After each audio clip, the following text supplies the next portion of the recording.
Au début de son histoire, Rome s'était fortifiée en s'ouvrant aux étrangers. Elle avait encouragé l'immigration. Mais à la fin, quand les barbares sont arrivés en nombre et ont voulu s'intégrer à l'Empire, les Romains, pour des raisons assez complexes, n'ont pas pu les assimiler comme ils l'avaient fait avec les autres. Cette incapacité à faire de l'immigration un atout est l'une des raisons essentielles de la chute de l'Empire romain. L'Empire n'est plus. Mais à l'écart, dans des lieux comme les monastères et les bibliothèques, on préserve miraculeusement le vaste savoir et le patrimoine culturel que Rome a produit.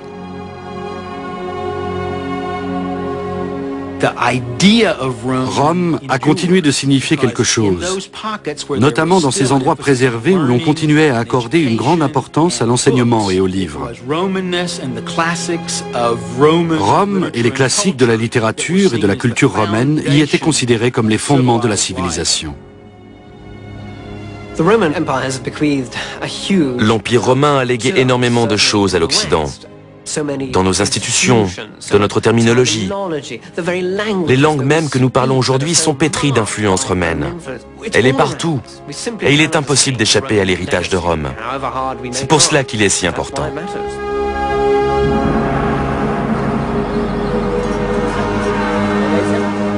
De la République à l'Empire jusqu'à sa chute, Rome n'a cessé d'influer sur le monde occidental.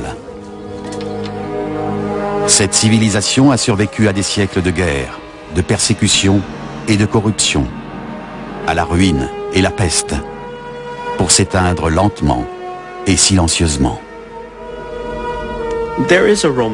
Il y a un certain romantisme dans l'intérêt que l'on porte à la chute de Rome et à l'Empire romain en général. Il est sans conteste un des piliers du monde moderne.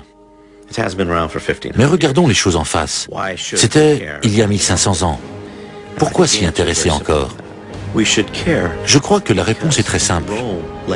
L'histoire de Rome est importante parce qu'elle contient les facettes les plus fabuleuses de l'humanité, comme les plus sombres. En les étudiant, on peut comprendre beaucoup de choses. Et peut-être pouvons-nous tenter de reproduire les meilleures et éviter les pires.